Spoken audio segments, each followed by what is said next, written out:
విదేశాల్లో విద్య చదువుకునేటువంటి పేద పిల్లల కోసం ఓవర్సీస్ స్కాలర్షిప్ పథకాన్ని గత ప్రభుత్వం తీసుకొచ్చింది అధ్యక్ష. సో ఈ ప్రభుత్వం వచ్చిన తర్వాత చాలామంది దరఖాస్తు చేసుకొని అది అక్కడ పెండింగ్ ఉంది అధ్యక్ష. గౌరవ మంత్రి గారికి గతంలోనే 1-2 సార్లు గుర్తు చేయడం జరిగింది అధ్యక్ష. ఇప్పుడు ఈ ఓవర్సీస్ స్కాలర్షిప్లు మీద నమ్మకం పెట్టుకొని ఆల్రెడీ టర్మ్ ఫీజులో లేకపోతే ఆ ఫీజులు కట్టుకొని ఉన్నారు, మిగతా వాళ్ళకి రాలేదు అధ్యక్ష. వాళ్ళ చదువులు మధ్యలో ఆగిపోయే పరిస్థితి వచ్చింది విదేశాల్లో.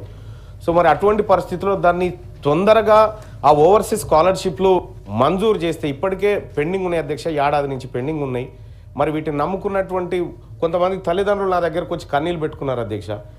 ఈ బీసీ వర్గాలకు ఇచ్చేటువంటి స్కాలర్షిప్ల దగ్గర కొద్దిగా ఆ సంబంధిత శాఖ మంత్రి వారు ఖచ్చితంగా దీనిపైన స్పెషల్ దృష్టి పెట్టాలని చెప్పి రిక్వెస్ట్ చేస్తా ఉన్నారు అధ్యక్ష. ఎందుకంటే చాలామంది ఇబ్బంది పడుతూ ఉన్నారు అధ్యక్ష.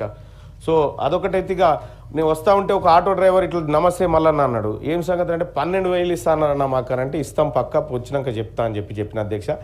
ఆటో డ్రైవర్లకు ఇస్తా అన్నటువంటి వృత్తి విషయంలో కూడా మనం కొద్దిగా దృష్టి పెట్టాలి అధ్యక్ష, ఎందుకంటే వాళ్ళు ఎదురు చూస్తూ ఉన్నారు దానికోసం. థ్యాంక్ యూ అధ్యక్ష. ఓకే ఆనరబుల్ మినిస్టర్ నోట్ చేసుకోవడం జరిగింది అధ్యక్ష.